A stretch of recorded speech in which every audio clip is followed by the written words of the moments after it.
은혜마에 주옵소서.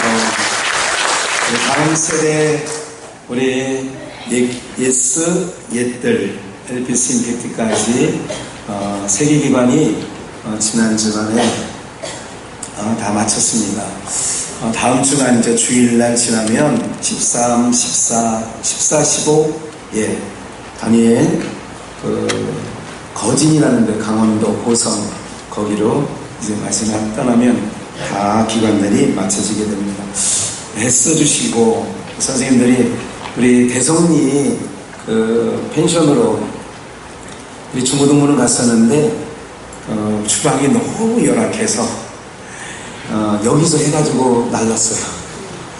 그래서 여기도 덥지만 거기는 더 안 좋아서 이렇게 해서 나르고 또 도구까지 이렇게 해서 선생님들 정말 애써주셨고요. 또 차량으로 이렇게 봉사해 주시고 또 선생님들이 가셔서 그리고 가보니까 우선 리조트는 리조트인데 아이들이 한 1000명 모이는 리조트니까 너무 힘겨운 거예요.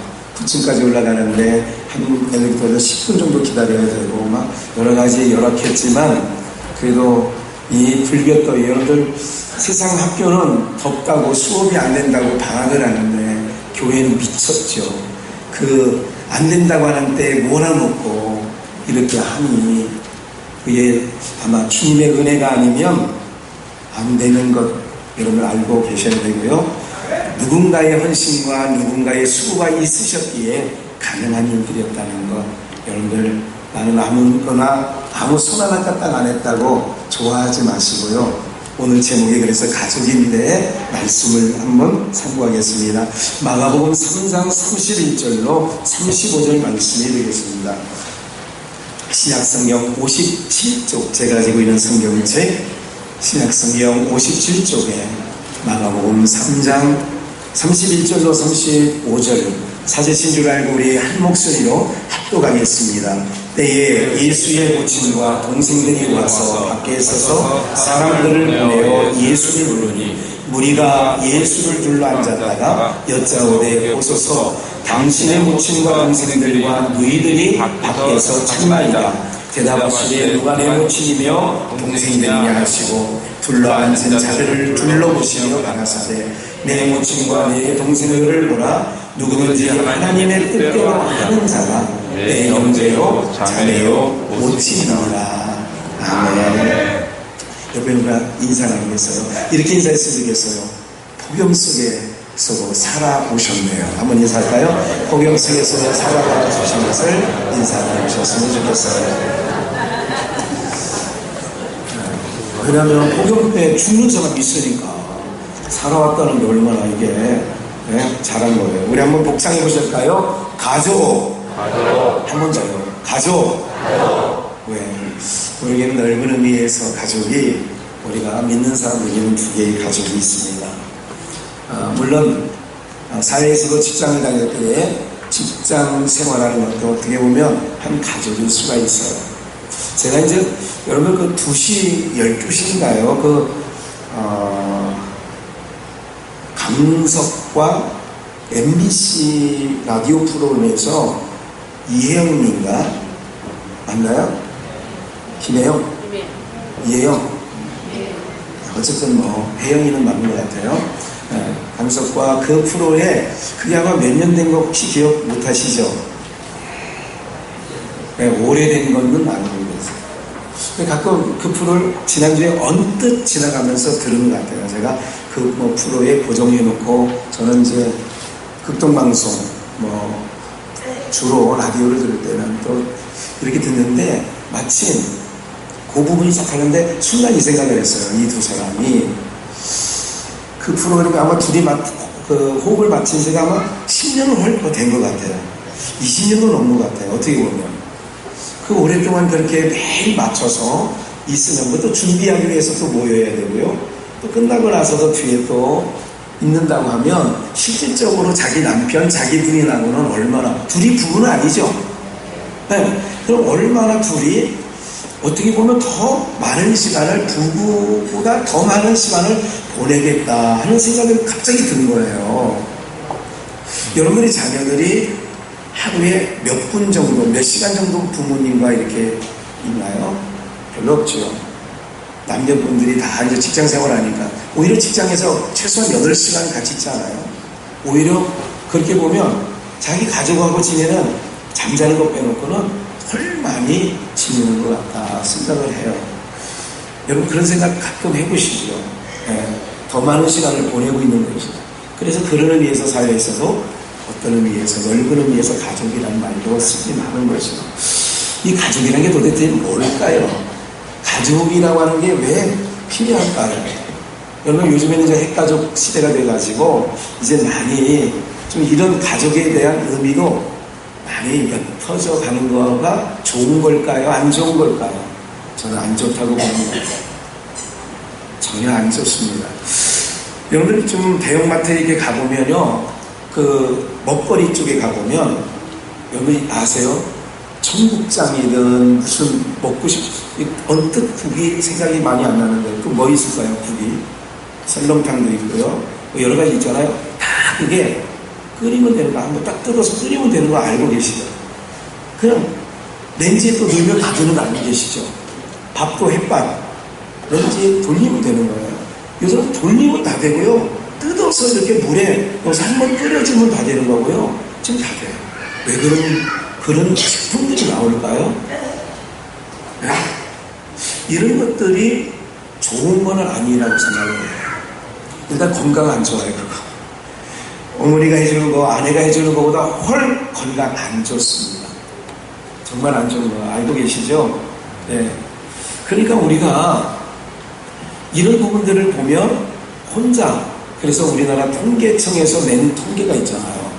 아파트인데, 집인데, 거주에 혼자만 사는 가구가 1인 가구라고 하죠. 1인 가구가 엄청나게 늘고 있는 거 알고 계시죠? 모르세요? 가족의 해체다 이렇게 얘기하는 거예요. 가족이 해체되고 있는 거예요. 이제는 혼자 외롭게 백골 시신이 됐다는 이야기들은 이제 종종 나오게 될 거예요. 이해가 되죠? 무슨 얘기인지? 이게 뭘까요? 가족의 해체예요. 근데 하나님께서는 에덴 동산에서 남자 혼자 사는 것이 좋지 않게 생각하는 거죠. 깊이 잠들게 해서 갈빗대 하나를 빼서 여자를 만드시고 그에게 가까이 오게 하시고 너는 뼈 중에 뼈, 살 중에 살이라고 해서 부부가 되는 거야. 서로 가정을 이룬 거죠. 에덴 동산에 인류 최초의 가정이 생긴 거였죠. 그래서 하나님께서 그 가정이라는 것, 또 우리가 그 가족원이라는 게 있어요. 아빠, 엄마, 아이들, 이게 가족원이거든요. 그럼 우리가 영적으로 우리가 두 가족 얘기를 한다고 했어요. 지금 우리가 살고 있는 여러분들이 이제 예배 끝나고 나가면 가정으로 들어가는 거죠. 그리고 가족과 함께, 또 가족과 함께 여름 휴가도 가고 가족과 함께 지내는 일들을 하게 되는 거죠. 근데 성경은 또 다른 가족이 있다고 얘기를 하는 거예요. 또 다른 가족이 있는데 그 가족은 우리가 별로 중요하게 생각하는 사람도 있는가 하면 믿는 우리들 모두가 별로 내가 혈과 육으로 맺어진 가족보다는 덜 중요하다고 생각을 하게 되는 거죠. 오늘 그 부분에 대해서 한번, 가족에 대해서 한번 좀 생각해 볼 필요가 있다. 이렇게 폭염 속에서 가족 안에서는 여러 가지 일들이 일어나기도 하죠. 가장 중요한 건 이런 것 같아요. 서로 생각하는 마음들이 없으면 가족이 아니라고 생각을 해요. 생각을 하는 거죠. 아내는 남편을, 남편은 아내는, 부모는 자녀를, 자녀는 부모들을 생각해야 되죠. 한번 일주일 동안 여러분 얼마나만큼 깊이 생각하고 있는가 한번 여러분 보고 계시나요? 그런 부분에 대해서 그냥 놔보세요. 자녀를 보니까. 그러니까 오늘 우리가 이렇게 여러 가지 측면에서 신앙생활 하는 데 있어서 정말 그 가족이 우리가 지금 목사가 말하려고 하는, 성경이 말하려고 하는 가족이 뭘까? 오늘 이런 거 있잖아요. 본문에서 나타나잖아요. 본문을 한 번 읽고는 숙지가 안 되죠. 한번 숙지해볼까요? 31절 때에. 지금 예수의 소문은요, 본문을 준비 안 해놨어요. 그냥 여러분 다 찾고 계시죠. 마감 3장을. 이 10절을 보시면 이렇게 나와요. 집에 들어가시니 무리가 다시 모임을 오시고 식사할 겨를이 없는지라. 식사할 겨를 정도 없어요. 그런데 21절 보니까 예수의 예수의 친속들이 예수를 붙들러 나오니 이는 그가 미쳤다 하늘나라. 30km, 지금 예수님이 지금 여기 계시는 것과 지금 어머니와 동생들이 밖에서 찾잖아요. 근데 거기 30km 정도 떨어져 있거든요. 이스라엘 지리적으로 보면 30km가 떨어졌어요. 30km 차량이 없겠죠. 못 타고 왔을까요? 나비라도 아마 그렇게 타고 왔어도 어쨌든 30km는 적은 키로가 아니죠. 먼 거리죠. 그렇게 가족들이 온 거예요. 모친과 동생들이. 예수님의 오형제들은요, 육신의 형제들이 오형제예요. 그런데 그 동생들 가운데 이제 맞이잖아요. 예수님을 찾으러 와요. 왜요? 소문이 흉흉한 거예요. 예수가 미쳤다는 소리를 들은 거예요. 예수가 제정신이 아니라는 소리를 들었던 거예요. 어쨌든 그래서 혈육의 가족인 예수님의 어머니 마리아를 비롯하여 그의 형제들이 지금 밖에 나서 예수님이 말씀을 전하고 있는데 밖에서 부르는 거예요. 여기 보세요. 때에 예수의 모친과 동생들이 와서 어디서요? 어디서요? 밖에서서. 이게 중요한 얘기예요. 지금 제가 말씀드린 가족이라고 하는 거는 중요한 부분을 좀 여러분에게 말씀드리는 거예요.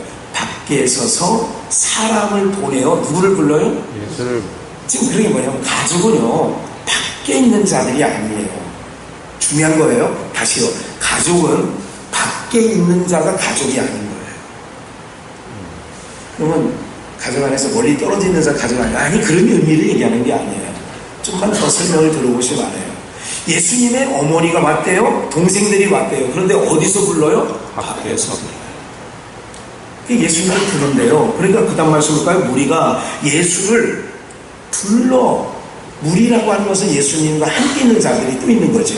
봐요. 무리가 예수를 둘러 앉아 있다가 여짜오되 보소서 당신의 모친과 동생과 누이들이 어디서? 밖에서 찾나이다. 아까 제가 밖에서라는 말을 중요시 여기라고 했어요. 오늘은 가족이라고 하는 것은 밖에 있는 게 가족이 아닌 거예요. 잘 보세요. 밖이라는 것은 이렇게 한번 의미를 생각해 보세요. 아내의 아픔이 있어요. 남편은 전혀 몰라요. 원래 우리 어머니가 우리 아버지를 이웃에게 소개할 때는 바깥 양반이라고 하더라고요. 어차피 남자는 밖에 있기 때문에 안에 있을 때만 여러분들 남편이라는 거 알고 계시죠? 밖에 가서 남편이 뭘 하든 신경 쓰지 말라고 하는 거. 그래서 속 많이 끓인 여자분들의 그 아주 깊은 속에서 나온 말이에요. 그냥 내가 보고 있을 때만 남편이고 나가면 바깥 사람이야. 그래서 우리 옛날에 할머니 할아버지를 뭐라 불렀어요? 바깥 양반 그랬어요. 저희 할머니를 이렇게 불렀던 것 같아요. 안방 할머니. 안방을 차지하고 있어서 안방 할머니인가. 내가 우리 친할머니를 안방 할머니라고 불렀어요. 혹시 여러분들 가문 속에서 그런 얘기 들어본 적 있나요? 저희는 이상하게 그렇게 불렀던 것 같아요. 할머니가 증조 할머니도 계셔서 그런가 봐요. 네, 어쨌든 그랬거든요. 그런데 봐요. 중요한 건 두 번이나 모친과 동생들이 밖에서 본인들이 직접 와서 부르는 것도 아니고 다른 사람들을 통해서 예수님을 부르는 거예요. 그래서 무리들이 예수를 둘러 앉아 있다가 예수님 보고 그런 거예요. 보소서 모친과 동생들과 무리들이 밖에서 찾나이다. 그리고 예수님 어떻게 말씀하셨겠어요? 한번 볼까요? 33절 대답하시되 누가 내 모친이며 동생들이냐 하시고, 이 얘기는 뭐냐면 바깥에 있는 어머니와 바깥에 있는 동생, 여동생은 내 어머니, 동생이 아니라는 의미를 갖고 있는 거예요. 여기서요. 그렇지 않나요, 여러분들? 대답하시되 누가 내 모친이며 동생들이냐 하시고, 그런데 그 다음 말씀 보세요. 34절 둘러 앉아 있는 자들을 보시며, 그러니까 방 안에 있는 사람이에요. 바깥에 있는 부모 말고 동생 말고 지금 방 안에 둘러 앉아 있는 거예요. 제가요 70년대에 어린 눈높이에 우리 아버지 목회하실 때 거기 사랑방이 이 초가집에 또 사택에 저희 아버님 사택이 있거든요. 기억나는 건 이식성결교회라고 하는, 지금 충청북도 사내면 보은군 사내면 이식성결교회에 계실 때에 어떻게 있었냐면 사택에 어르신들이 거기 최 집사님이라는 분 등등 해가지고 이렇게 방에 딱 들어가면요 어른들이 동그랗게 조그마한 집 안에 사택에 둘러앉아있어요. 제가 1년 전인가 2년 전인가 그 교회를 한번 가보고 싶어가지고 교회가 지금 문 닫았거든요. 그리고 그 마을이 이제 떠나가 있잖아요. 많이들. 가보니까요, 제가 6살 때 보던 교회가 아니야. 그 당시 교회는 그래도 커 보였는데 지금 가보니까 한 30명 들어가면 막 차릴 수 있는 교회더라고요. 사택이라고 제가 6살 때 뛰어다니던 그 사택이 와, 이렇게 실망일 수가 있어요. 정말 손바닥만 하는 거예요.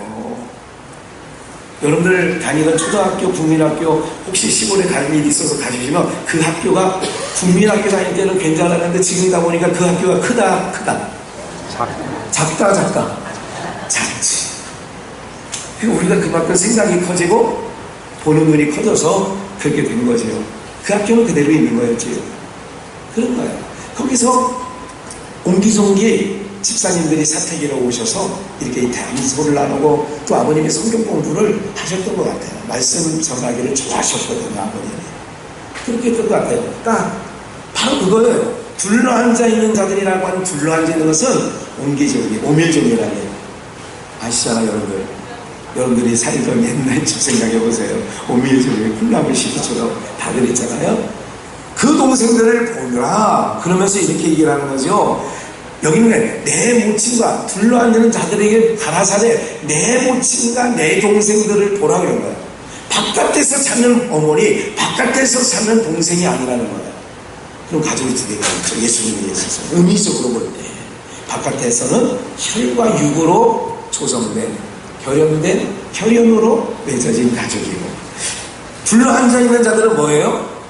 예수 그리스도 안에서, 하나님 안에서 맺어진 가족이라는 게 나오는 거죠. 누가 내 모친이며 누가 내 형제들이냐. 여기 있는 사람, 둘러있는 사람들을 가리키면서 여기 있는 자가 모친이고 동생들이고 그렇다는 의미죠. 그리고 한 가지 또 중요한 팁이 있어요. 여러분 여기서 놓치지 말아야 될 게 35절 중에 하나 있죠. 볼까요? 누구든지 누구의 뜻대로 해요? 하나님의 뜻대로 하는 자는 내 형제요 내 자매요 모친이다. 그러니까 정의가 나왔죠. 예수님이 말하는 가족, 우리가 혈연으로 맺어지는 지금 여러분들이 가족을 이루고 있는 그 가족도 있지만 예수님이 제시한 가족이 또 하나 있는 거예요.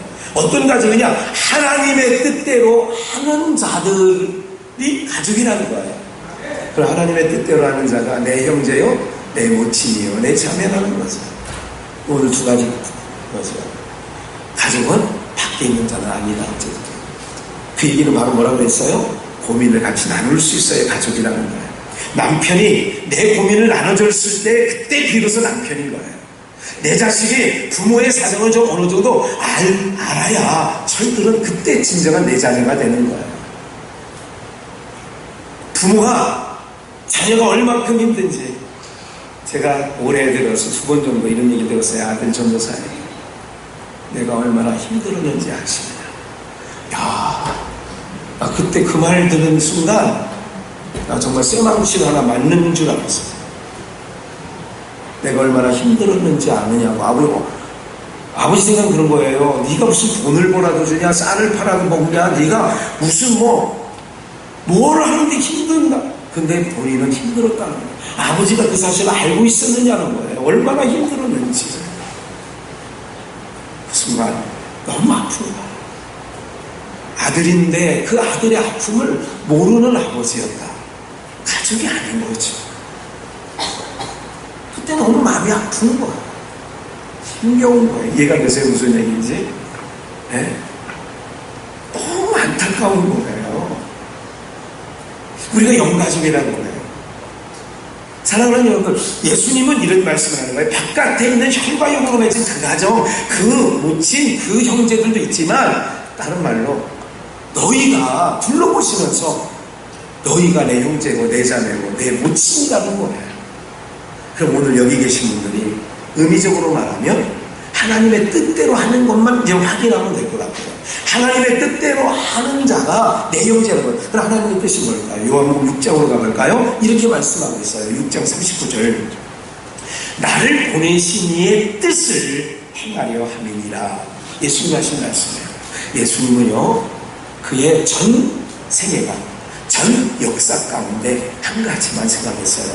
예수님이 아버지가 윗동네 한번 오랜만에 해볼까요?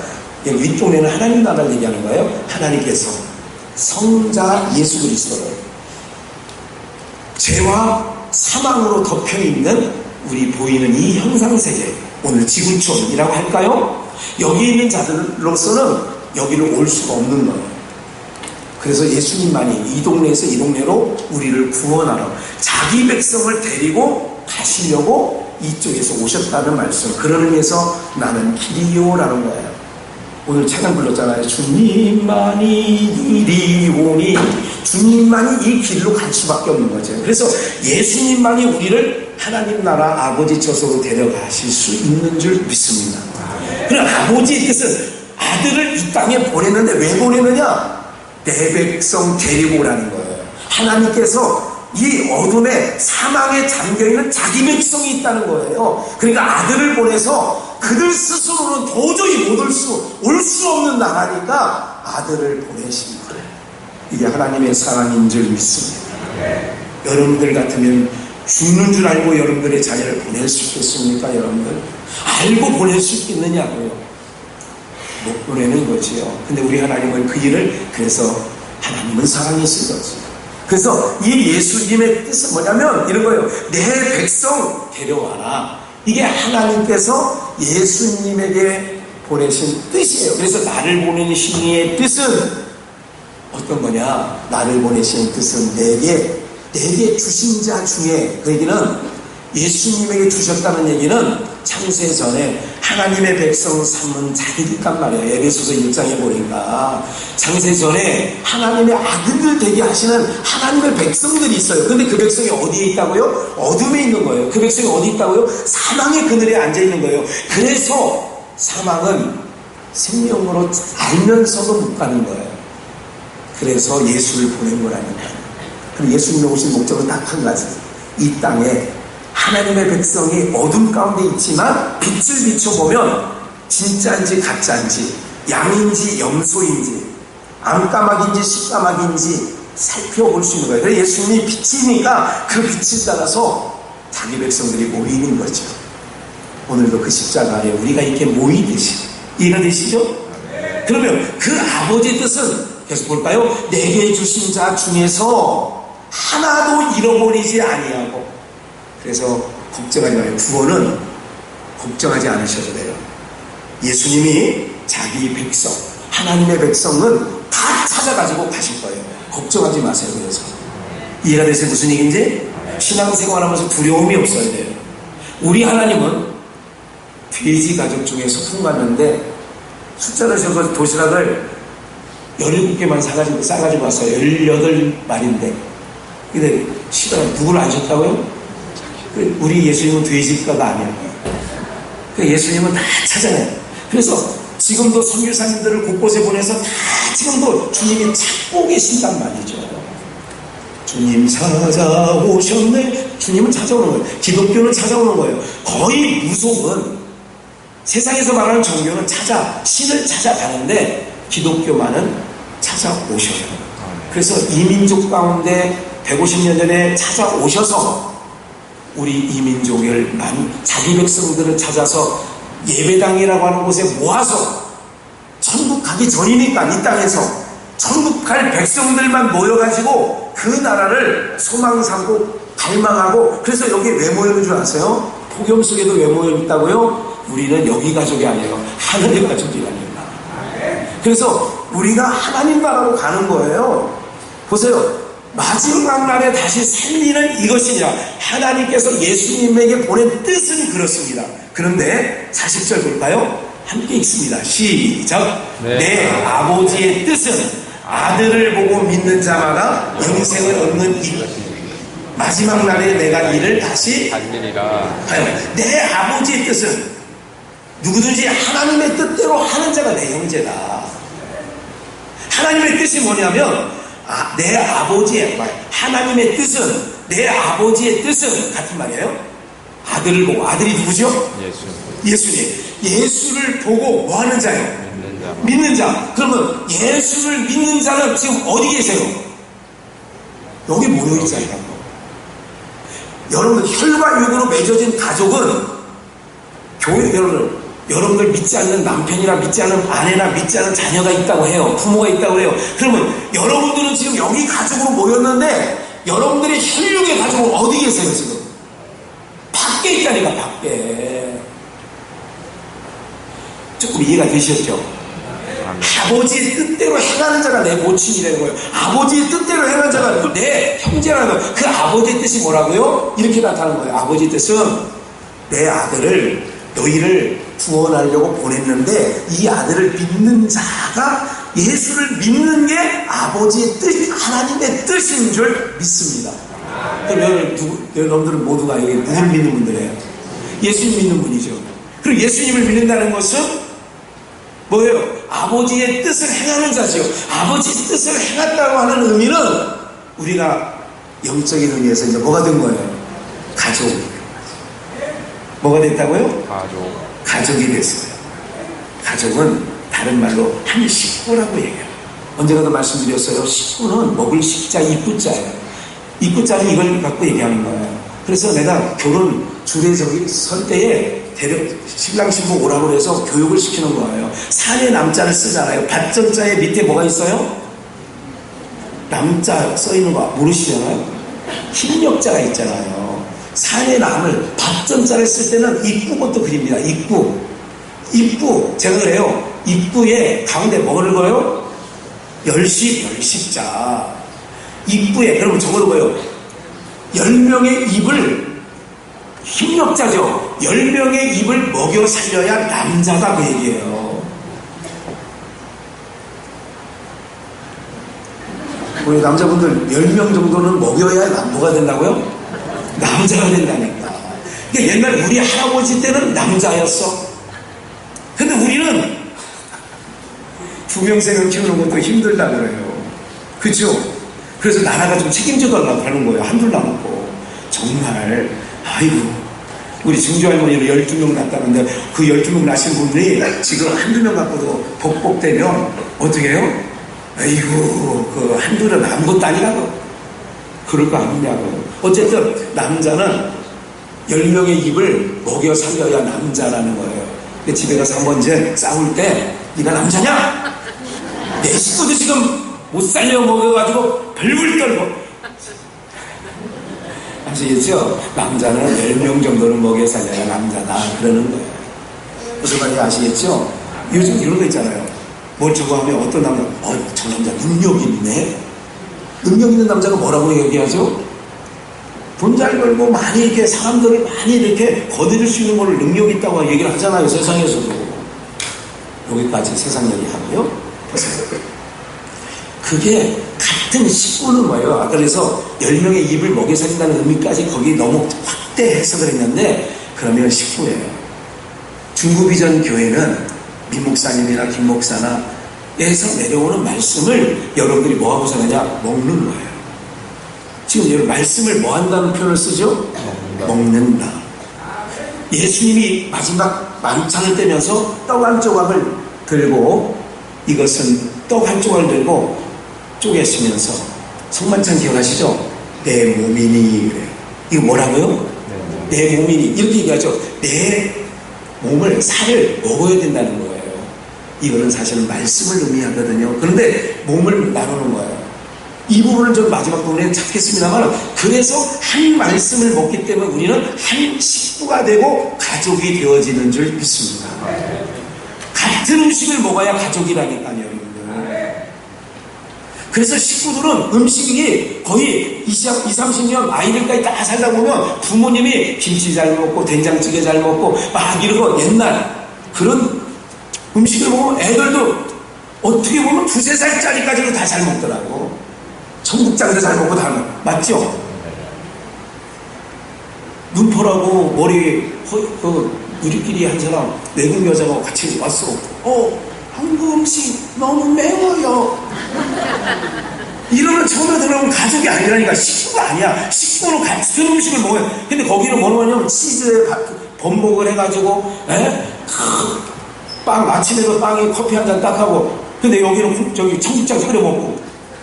이게 아직 식구가 안 된 거라니까요. 근데 이제 이 큰 여자가 10년, 20년 살다 보니까 청국장도 먹게 되고, 청양고추도 고추장에 찍어서 먹게 되고, 이러는 날 뭐가 됐다고 하냐면, 비로소 뭐가 됐어요? 식구가, 가족이 아니라 식구, 그거는. 음식을 같은 음식을 퍼 먹어야 된다니까. 애들은 여기서 짜장면 먹고, 엄마는 여기 할머니는 청국장 먹고, 여기는, 이러면 식구가 아니라니까. 식구는 같은 음식을 먹어야 식구예요. 그래서, 뉘에서 말씀을 듣느냐가 중요한 거예요. 오늘 사랑하는 여러분, 요즘에 매식하는 성도들이 많다고 그래요. 여기 있으면서도 뭐 서단 목자교회 유기성 목사 설교 듣고 또 이찬수 목사 설교, 우리 교회 분당 우리 교회 이찬수 목사 설교 듣고, 이거는 식구가 아니에요. 여기 중국비전 나오면서 그거를 먹는다, 그걸 주식으로 먹고 있다, 그건 식구가 아닌 거예요. 무슨 말이 이해가 되세요? 별미를 먹을 수 있어요. 그냥 한번 참고적으로, 그래 누가 좋다니까 한번 들을 수는 있어요. 근데 여러분들이 우리가 소속되어 있어서 한 식구, 가족 얘기를 하는 겁니다. 지금 한 밥상에 둘러 앉았을 때, 과거에 우리가 육남매 오밀조밀하게 그 반찬 없을 때도 그냥 그게 식구예요. 근데 요즘에 이런 얘기를 하죠.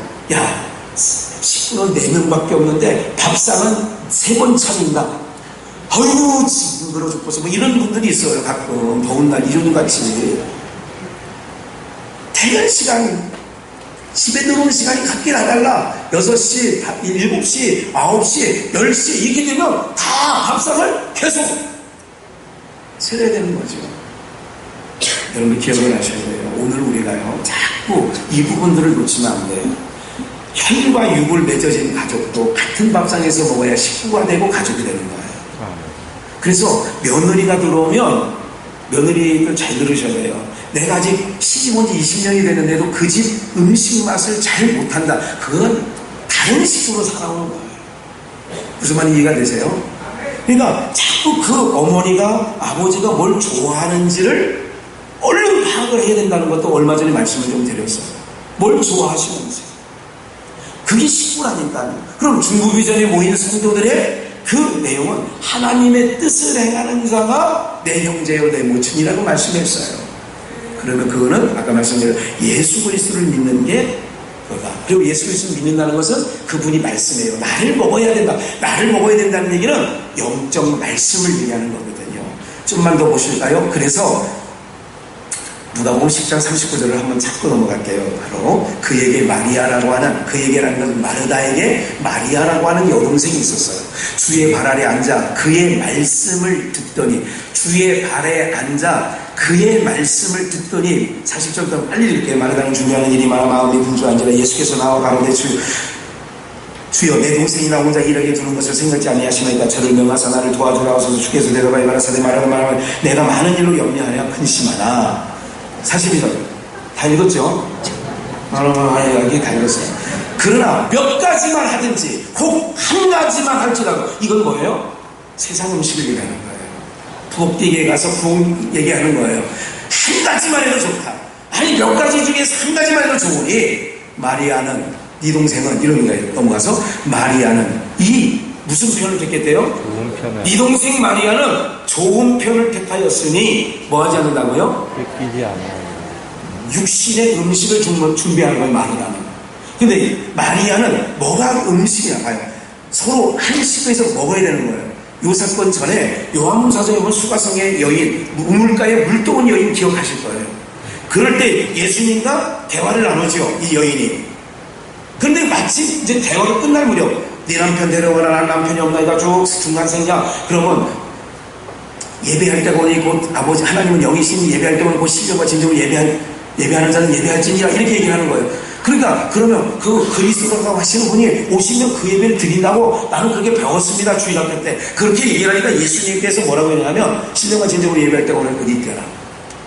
그래서 그 예배가 된 거예요. 예배가 됐다는 말 기억하시고, 그리고 예수님의 제자들이 이제 그때서 밖에서 예수님 드실 거, 예수님 점심인지 저녁인지 드실 거를 준비해 가지고 오신 거예요. 주님 먹을 거 준비해 왔어요. 드세요. 그랬더니 예수님이 이렇게 말씀하셨어요. 나는 이미 먹었다. 그래서 제자들이 이제 거기서는 영국으로 말하면 가르쳐서 생각하는 거예요. 아, 누가 먹을 걸 갖다 주셨나? 이렇게 생각을 한 거예요. 근데 지금 예수님은 이 여인과 영적 말씀을 나누고 하나님의 백성을 아까 찾으러 보냈는데 그 백성 찾은 것이 예수님에게 뭐가 되느냐? 양식이 된 거죠. 이해가 되세요? 무슨 얘기인지? 너는 나로 더불어 먹고 나는 너로 더불어 먹는다. 이게 이제 양식이 된 거예요. 제자들은 육의 양식, 마르다처럼 육의 양식이라는 개념을 갖고 있고, 그런데 이 마리아는 왜 좁은 편을 택했느냐? 주님 발 앞에 아까 읽었어요. 말씀을 듣고 있어요. 그게 무슨 편이라고요? 좁은 편. 여러분들이요, 가족이랑 우리가 중부비전의 영가족이라는 말을 제가 많이 써요. 중부비전의 영가족들이라면 같은 음식을 먹어야 돼요. 무슨 말이 이해가 되세요? 그래야 가족이 되는 거예요. 그래야 식구가 되는 거예요. 한 식구라는 말은, 그래서 에베소서에 뭐라고 그러냐면 한 성령, 같은 성령, 성령을 따라서 같은 성령이에요. 세례도 같이, 세례도 하나요, 믿음도 하나요, 주도 하나요, 다 거기서 하나라고 하는 의미는 말하고요, 이게 주님과 우리가 하나가 됐다, 연합되었다라고 하는 거거든요. 그럼 우리는 영가족이에요. 어떤 가족일까요? 바깥에 있는 가족이 있어요, 분명히. 삼시세끼 먹어야 되고 같이 밥상 차리는 바깥에 있는 가족이 있어요. 그 가족 없이 하는 건 아니죠. 그 가족도 육이 있는 동안에는 최선을 다해서 우리가 할 수 있는 것을 해야 되겠죠. 무슨 말인지 이해가 되시죠? 그러나 우리 여기 아버지의 뜻대로 예수를 주로 믿는 모든 분들은 형제가 되고 자매가 됐어요. 그래서 예수님 안에서 우리는 한 가족이 되었다라고 하는 의미가 된 거죠. 볼까요? 저 비유를 한 번만 더 드릴게요. 로마서 2장 28절에 보면 대저 표면적 유대인이 아니요 표면적 육신의 할례가 할례가 아니니 29절 오직 이면적 유대인. 잠깐 주목해요. 이제 그만 읽을게요. 표면적 유대인이 나오고 이면적 유대인이 나와요. 이거는 저희 로마서 2장인데 요한복음 8장에 다시 한번 가보면 예수님이 유대인들에게 이렇게 얘기해요. 진리를 알아야 진리가 너희를 자유케 한다 그랬더니 우리 조상은 아브라함인데 그 아브라함은 자유한 자로서 남에게 종이 된 적이 없는데, 아니 우리가 원래부터 자유했고 종된 적이 없는데 우리가 어떻게 무슨 자유하다고? 예수님 말을 비꼬는 거예요. 그럴 때 예수님 이렇게 얘기를 해요. 내 말이 너희 안에, 잘 들으셔야 돼요. 내 말이 너희 안에 있을 곳이 없는 것을 보니, 너희 조상이라고 하는 아브라함은 나이 때 보려고 이러지 않았다. 너희 조상이라는, 조상은 닮아야 되잖아요. 자손이 닮아야 되는데 예수님은 그 얘기를 하는 거예요. 너희 조상 아브라함은 나이 때 볼 것을 보려고 하다가 보고 즐거워했느니라. 그 얘기는 뭐냐면 예수님 보고 즐거워야 된다는 거예요. 창세기 18장에 천사가 셋이 지나갈 때 즐거워했다. 이제 그 대목을 떠오르시면 되는 거고, 어쨌든 그런 부분이에요. 그런데 예수님이 그러잖아요. 표면적 유대인, 겉으로는 표면적 유대인이에요. 겉으로는 혈과육으로는 아브라함의 자손인 거 맞아. 근데 내용적이면 이면적 유대인이 참 유대인이라는 얘기를 지금 로마서 2장에서 얘기하는 건데, 겉으로는 성도 맞아. 겉으로는 여기 중부비전 성도가 맞아요. 겉으로는. 근데 이면적, 내면적으로도 한 가족이길 주의 이름으로 축원합니다. 겉으로는 같은데 뭐가 없어요. 아까 말씀드렸잖아요. 아내가, 부부가 어떻게 된다고요? 알아야 돼요. 뭐가 아픈지. 이런 거 있어요. 목사가 성도님들 기도하잖아요. 이번에도 중고등부 가서 기도해 줬어요. 먹먹해질 때가 있어요. 이 아이의 아픔이 전달이 되었구나. 몰랐으면 편하겠는데 아는 거예요. 여러분들 이렇게 제가 이렇게 무슨 늘 전화하고 막 이런 스타일이 아니라 멀쩡한지 보고 계시지만 목사님도 마찬가지일 거예요. 알아요. 우리 장모님이 얼마나 힘겹게 가보냈지. 가족은요, 왜 가족인 줄 아세요? 왜 여러분들 가족 안에 들어가면 가족은 뭐가 일어나야 되냐면, 육신의 가정도 마찬가지지만 왜 고향이 좋고 어머니 집이 친정이 왜 좋은 줄 아세요? 거기 가면 시댁에서 받은 상처와 아픔과 가슴이 갈갈기 찢어진 것들이 친정만 오면 회복이 되네요. 친정만 오면 문제가 해결이 되네요. 그래서 친정이 좋은 거예요. 세상에서. 교회가 어떤 곳이라고요? 가족이라면 그런 공동체가 있어야 돼요. 겉으로는 중부비전 교회 맞는데 저 사람이 우리 교회 성도가 맞는데 목사가 도저히 파악이 안 되는 성도가 있어요. 저분이 뭘 하는지, 어떤 아픔이 있는지, 어떤 힘듦이 있는지, 어떤 괴로움을 갖고 살아가는지 웬만하면 알거든요. 말씀 안 해도 아는. 그래서 기도할 때 눈물이, 이번에 학생들 기도하는데 숨막 이런 게 있어요. 왜 그럴까요? 이 아이는 나한테 한마디 안 했는데 이 아이의 깊은 곳을 알게 되는 거예요. 아버지가 자녀들 얘기 다 안 들어가도 알고 있잖아요. 무슨 말인지 아시겠어요? 시집간딸이 와서 흐느끼는데 어머니 가슴에 묻고 우는데 이 눈물의 의미를 친정엄마 안다 몰라요? 이렇게 볼게요. 안다, 잘한다. 아는 거죠. 성도님들이 왜 와서 흐느끼는지, 저분이 금요신약에 와서 저렇게 찬양할 때 눈물로 범벅이 돼서 하는지, 그래야 가족이 되는 거예요. 목장 식구 안에 나눌 때에 저 목원 식구가 정하는지, 그래서 목장 식구 안에서 그런 가족이 되는 거예요. 표면적 유대인이 아니라 이면적 유대인이 되어야 되는데, 한 말씀만 더, 여러분들 계속 한 말씀 그러니까 히브리서 11장을 한번 보실게요. 이렇게 되는 거죠. 믿음으로 아브라함은 부르심을 받았을 때에 순종하여 장래의 기업으로 받을 땅에 나갈새 갈 바를 알지 못하고 나갔으며, 가나안 땅에 갈 때 갈 바를 알지 못하고 갔대요. 9절, 믿음으로 저가 외방에 있는 것 같이. 우리는 갈 바를 알고도 있는데도 굉장히 인생 괴롭게 생각하고 있는 인생들이 많아요. 믿음으로 저가 외방에 있는 것 같이 약속하신 땅에 우거하여 동일한 약속을 유업으로 함께 받은, 동일한 약속을 유업으로 함께 받은 누구하고요? 이삭과 야곱으로 더불어 어떻게 해요? 장막에 거해서. 잘 보세요. 잘 보세요. 마무리하는 건데 잘 들으셔야 돼요. 가족은 아브라함이 아들이 8명인데 대표적으로 성경은 두 아들이 드러나 있어요. 이스마엘과 이삭. 이삭의 두 아들은 쌍둥이에요. 한 어머니.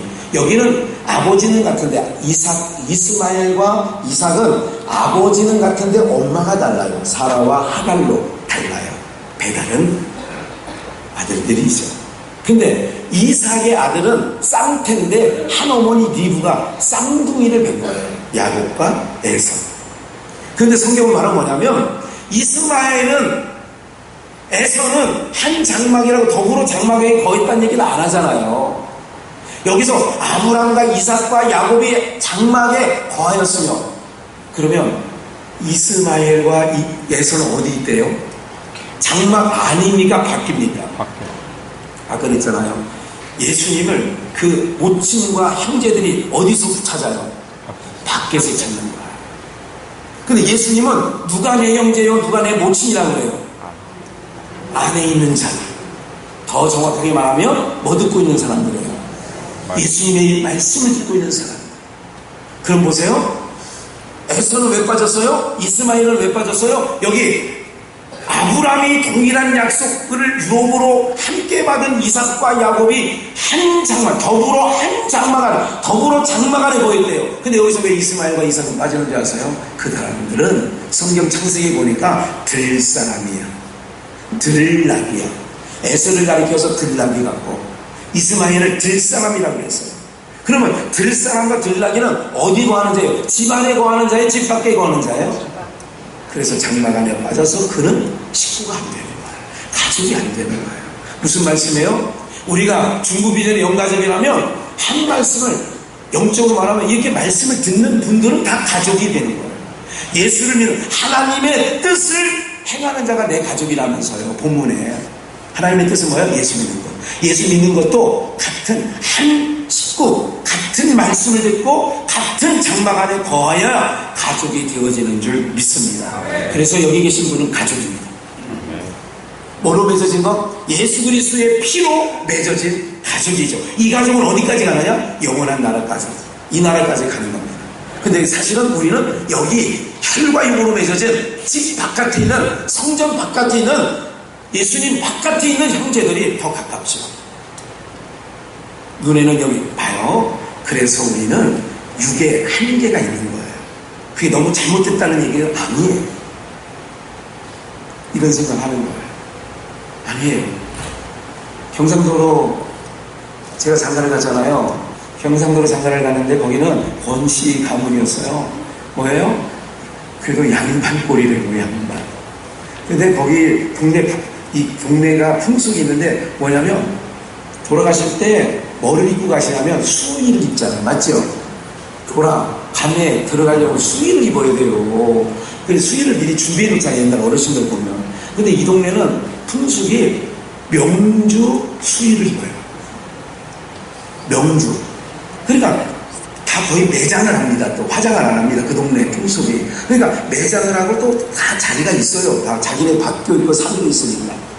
명주 수의를 입겠다는 소문을 제가 들었어요. 소식을 들었어요. 그래서 제가 수소문에서 알아봤어요. 정말 비싼 건 200만원, 250만원 하더라고요. 수의 하나에.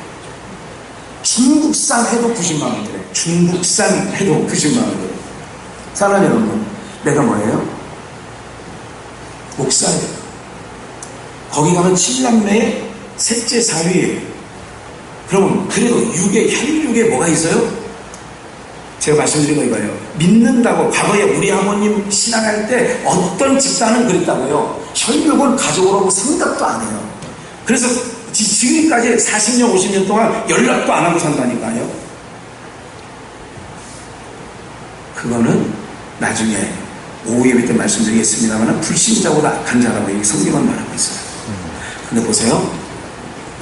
우리가 가족이면 아까 말씀드렸잖아요. 한 말씀을 듣고 살면 우리 모두가 한 식구가 되고 서로가 어떻게 되느냐. 사도행전 잘 초대교회 기억나실 거예요. 그들이 모이면 뭐를 떼기 시작해요? 떡을 떼었다. 목장교회에서 떡을 떼는 거예요. 그게 예수 그리스도가 마지막 최후의 만찬일 때 떡을 하나 가지시고 축사하시고 떡을 떼어 주시며 가라사대 이것은 내 머리 살이니 내 몸이라는 거예요. 이건 내 몸이니 이걸 먹으라고 하는 거예요. 그래서 사도행전에 보면 초대교회는 모일 때마다 떡을 떼고 안식구 첫날 떡을 떼기 위하여 우리가 모였더니 떡을 떼기 위하여 이 떡이 뭐냐? 한 식구가 되는 거예요. 가족은. 그래서 목장 나누는 거 다른 거 갖고 나누지 말라고 하는 이유가 바로 뭐냐면 한 식구가 되니까 그거 먹은 거 그거 갖고 나눠야 되는 거예요. 내가 무슨 세상에 나가서 이 사업했더니 잘되고 저 사업했더니 잘되고 이런 얘기를 나누는 게 목장이 아니라 주님의 살과 피를 나누는 게 목장이죠. 그래서 떡을 떼기 위하여 우리는 모이는 줄 믿습니다. 그래야 가족인 거예요. 오늘 우리 가족은 어디까지 간다고요? 영원한 나라까지 가는 가족이에요. 혈과 육의 가족은요 관에 딱 들어가는 순간 이별입니다. 근데 우리 가족은 영원 가족은 영원한 세계까지 우리가 가서 우리가 함께 거할 줄 믿습니다. 오늘 여러분들 이제 그런 마음을 가지고 한번 인사 한번 진지하게 나눴으면 좋겠어요. 예수의 피로 우리가 형제가 되었다네. 한번 인사 한번 해요. 형제가 되었다고, 자매가 되었다고. 아버지 같으면 예수 안에서 아버님. 좀 시간 가지 않으셔서 주위에는 항상 뒷동네는 잘 인사가 안 되더라고요. 거기는 서먹서먹한 사람들이 이렇게 모여있는 것 같아요. 내가 보기에는. 앞동네는 그래도 좀 이렇게 서로 잘 아는데 한번 이렇게 인사해보십시오.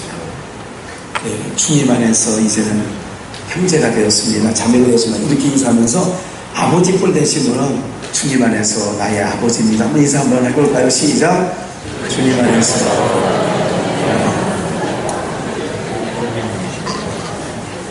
이제 가족 같은 분위기가 많아요. 얼굴 보니까 조금 생기가 있는 것 같아요. 사랑하는 여러분들 가족입니다.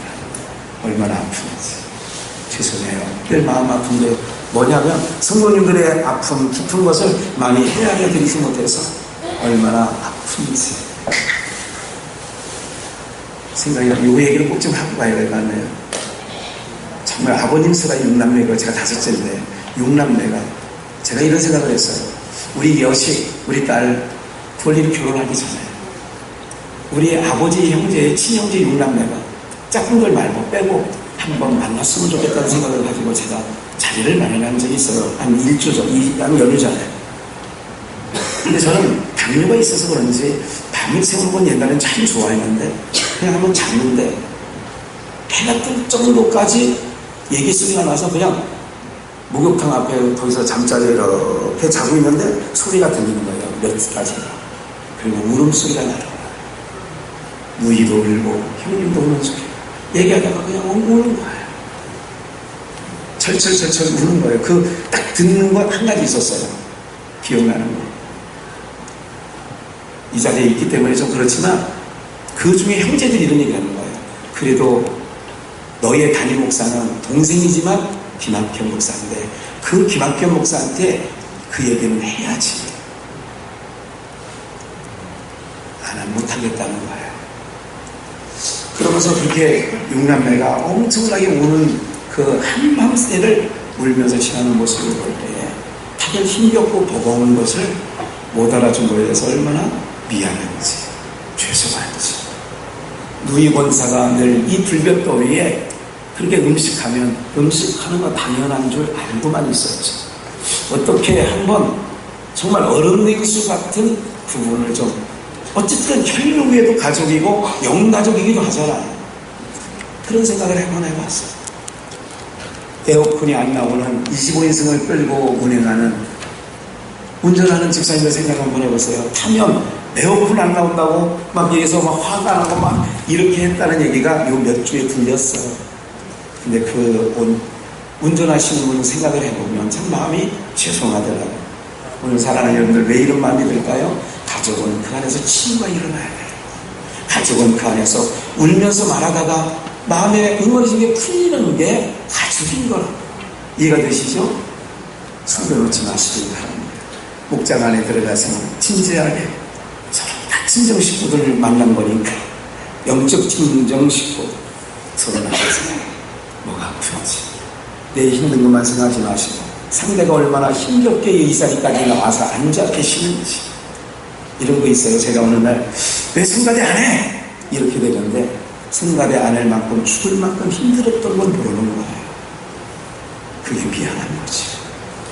교사 너 왜 교사 내려오고 왜 그렇게 이렇게 목사는 말했어요. 그런데 한번 생각해 보니까 그 아이가 교사는 그냥 자기 신앙 하는 것 자체도 지금 무거운 삶이 있는 것을 어느 날 발견한 다음부터는 미안한 거예요. 사랑하는 여러분들, 알고 나니까 힘겨운 걸 알고 나니까 어려운 거예요. 오늘 황경승 이사님 오셨어요. 몇 개월 만에 특경에서 선교하다가 오셨는데 목사님 얼굴이 왜 그래요? 괜찮아요. 고맙지요. 안부를 물어주는 그러나 사랑하는 여러분들, 우리 모두가 가족인 걸 기억하시고 가족이기 때문에 여러분들 인사하는 거 안 하셔도 돼요. 다만 우리의 아픔이 뭔지, 우리 목사님이 얼마나 무엇 때문에 힘겨워하는지, 우리 권사님은 무엇 때문에 힘겨워하는지, 여러분들 우리는 가족인 것을 다시 한번 예수 그리스도 안에서 가족인 것을 알고 깊은 곳에서 우리가 만나 교제하는 역사가 있기를 주 예수의 이름으로 축원합니다.